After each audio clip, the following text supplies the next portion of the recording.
first time up on stage. Obviously, you can tell I don't know how to use a mic there because I'm just feedbacking it up. So actually, it's not my first time. The first time was 6 years old, first grade. I don't know if at your school they may have done this with the new students coming in. They had all of us, our first grade class, like 20 kids go out on stage at the cafeteria and introduce themselves to the parents and the teachers. So they're like, all of us kids were in the back, and everyone's sitting back there and they're discussing, like the teacher's like, okay, so go out there and say your name and what you want to be when you grow up. And so all the kids are like, okay, what do you want to be when you grow up? And there's like, oh, I want to be a doctor, I want to be a veterinarian, and I'm like, I want to be an astronaut, And then so we're waiting for our turn to be called up. First girl comes up, I'm Susie, and I want to be a doctor. And all the parents clap and everything. Next person comes out, he's like, I'm Jimmy, and I want to be a veterinarian. All the parents clap. Next person comes out, and he's like, I'm Sam, and I want to be an astronaut. And I'm like, motherfucker, you took my bit. You took my idea. So I'm sitting back there, I'm like, okay, I'm up next, what am I going to do? So I come out there, and I'm like, I can't do astronaut. He already said astronaut.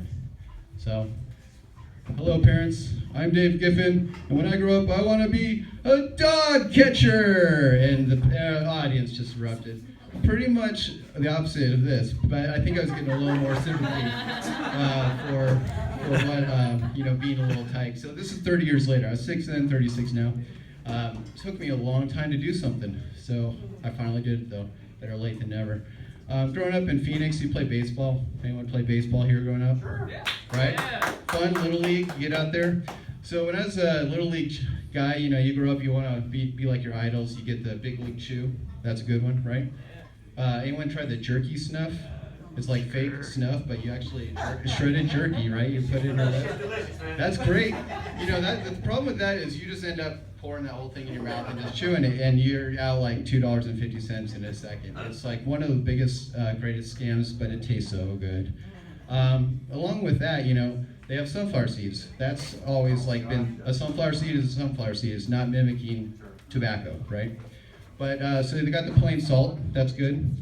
Another thing, they've started doing these crazy flavors. We got ranch, salsa. They got this dill pickle. That's actually become one of my favorites. It's like, it's pretty insane they can come up with these ideas for these different types of like flavors just by having salt variants. So I'm like, you know what? David and all the other, seed companies out there, you can really put an impact on the planet by changing some of the flavors of these seeds.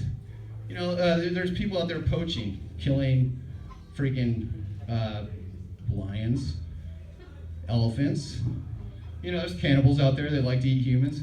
Why don't they make the salty flavors into extinct animals and possibly going extinct animals? Right? I mean, wouldn't that be a great idea? You're like, I always wanted to eat a dodo, but I can't. But you know what? I can buy a pack of them for $1.99 at the local store, so why not? I think that's a great idea.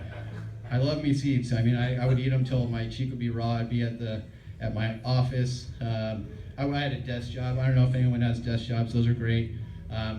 Thing about those, don't ever check what's in the keyboard, because there's not good stuff that if you shake your keyboard over, especially if your previous guy had a beard. You shake it, it looks like someone was just having sex on the keyboard because all the pubes inside of it. But anyway, so there's one more thing I just want to say. Being anyone cat owners out there? Yeah? There's a guy and a girl? Okay, few guys own cats. The only guys that own cats are ones that they had a girlfriend who got a cat and then they left him with the cat. So there's this cat, Oscar, I don't know if you heard about it. He would go to, he was a nursing home cat. He'd go hang out with the dying elderly people, right?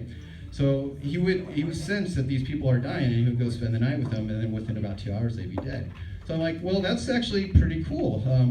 But my cat started sleeping next to me lately, and I'm wondering when I'm gonna die, because this is not, normally wasn't doing that. But anyway, I survived a week, so that's pretty good. But then I'm thinking, maybe this cat is going around, and he's not just comforting these people, but he's actually killing them. He's a freaking murdering cat. But that's not such a bad thing, because my dad, he always said the way he wanted to go, it was death by pussy. So thank you very much.